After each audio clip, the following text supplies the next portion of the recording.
नमस्ते। आज बात करते हैं एक कहानी की। एक ऐसी कहानी जो शुरू होती है एक बहुत ही छोटी, बहुत ही मामूली सी लगने वाली गलती से। एक ऐसी गलती जो सच कहूं तो हम में से कोई भी कर सकता है।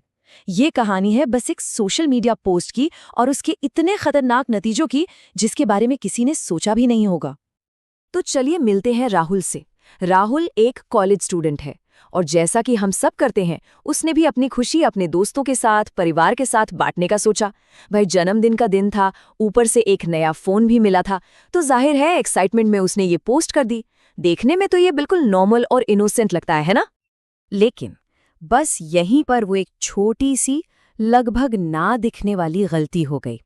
देखिए, अपनी खुशी में उसने फोन के साथ साथ उसके बॉक्स की फोटो भी डाल दी और उस फोटो के एक कोने में अगर कोई जूम करके देखता तो एक डिजिटल शिकारी के लिए समझिए सोने की खान छिपी थी। उसका मोबाइल नंबर और पता धुंधला सा ही सही, पर हाँ वो दिख रहा था। लेकिन जानते हैं, कुछ नजरें होती हैं जो हर छोटी बड़ी जानकारी को बिल्कुल अलग ही एंगल से देखती हैं। जहां हम सब एक खुशी का पल देख रहे थे, वहीं एक साइबर क्रिमिनल की नजरें कुछ और ही ढूंढ रही थीं। तो चलिए अब समझते हैं कि एक शातिर अपराधी के लिए इस पोस्ट का मतलब आखिर था क्या। और अपराधी का तरीका हैरान करने वाला, लेकिन बहुत सिंपल। स्टेप 1, उसने फोटो से मोबाइल नंबर निकाल लिया। स्टेप 2, पते का अंदाजा लगा लिया। और स्टेप 3, जो कि सबसे जरूरी था, उसे ये पता चल गया कि राहुल के पास एक बिल्कुल नया कीमती फोन है। बस ये 3 चीजें एक साथ मिल गईं। और यही यही इस पूरी कहानी का सबसे जरूरी पॉइंट है। राहुल के लिए ये क्या था? बस एक पोस्ट, दोस्तों के साथ शेयर की हुई एक छोटी सी खुशी। लेकिन एक क्रिमिनल के लिए ये एक पूरी की पूरी टारगेट प्रोफाइल थी। एक ऐसा डिजिटल रिकॉर्ड जिसमें वो सब कुछ था जो उसे चाहिए था। एक इंसान, उसकी पहचान, उसकी लोकेशन और उसकी हाल ही में खरीदी हुई एक कीमती चीज, सब कुछ एक जगह। तो अब अपराधी के पास जानकारी आ चुकी थी। अब बारी थी इस जानकारी का इस्तेमाल करके एक जाल बिछाने की। इसे कहते हैं सोशल इंजीनियरिंग, मतलब साइकोलॉजी का इस्तेमाल करके किसी को धोखा देना। और ये जाल आया एक मामूली से फोन कॉल की शक्ल में। पोस्ट के बस कुछ ही दिन बाद की बात है। राहुल अपनी क्लास की तैयारी कर रहा था कि अचानक उसका फोन बजा। दूसरी तरफ से जो आवाज आई वो सुनने में काफी प्रोफेशनल और भरोसेमंद लग रही थी। फोन करने वाले ने कहा, मैं फोन कंपनी से बात कर रहा हूं। आपके नए फोन में एक प्रॉब्लम आ गई है। उसे ठीक करने के लिए बस आप हमें अपने फोन पर आया हुआ ओटीपी बता दीजिए। अब जरा सोचिए, किसी को अभी अभी नया फोन मिला है और कंपनी से कॉल आता है कि उसमें कोई प्रॉब्लम है। और क्योंकि उस अपराधी को पहले से पता था कि राहुल के पास नया फोन है, तो उसकी बात कितनी असली लगी होगी, है ना?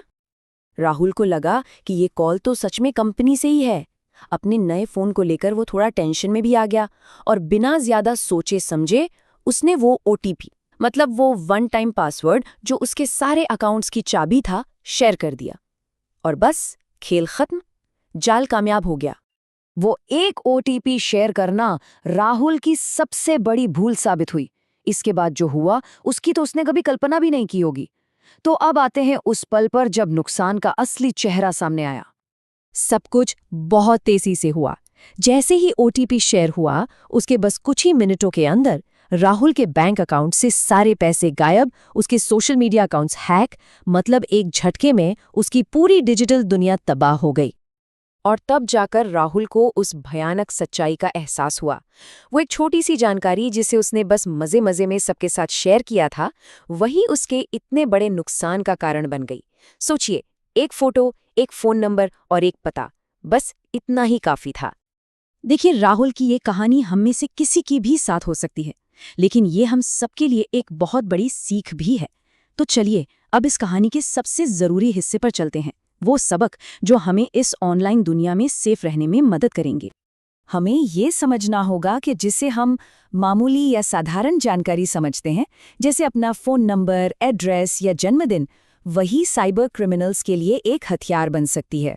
ये जानकारी बिल्कुल पजल के उन टुकड़ों की तरह है जिन्हें जोड़कर वो हमारी पूरी डिजिटल पहचान की तस्वीर बना लेते हैं। तो सवाल ये है कि खुद को सुरक्षित कैसे रखें। इसके लिए 3 बहुत ही सिंपल लेकिन पावरफुल नियम हैं। नंबर 1, कभी भी अपना नंबर, पता या जन्मदिन जैसी पर्सनल जानकारी पब्लिक में शेयर ना करें। नंबर 2, ओटीपी, पासवर्ड या बैंक डिटेल्स किसी के भी साथ, मैं फिर दोहरा रही हूँ, किसी के भी साथ शेयर ना करें, चाहे सामने वाला कितना भी भरोसेमंद क्यों ना लगे। और नंबर 3, ऑनलाइन कुछ भी पोस्ट करने से पहले बस 1 सेकंड रुककर सोचें। तो आज की ये बातचीत हम इसी एक ज़रूरी सवाल पर ख़त्म करेंगे। ज़रा सोचिए, आपकी कौन सी साधारण जानकारी इस वक्त इंटरनेट पर पब्लिक है? शायद यही सही टाइम है इस बारे में सोचने का और उसे सुरक्षित करने का, इससे पहले कि बहुत देर हो जाए।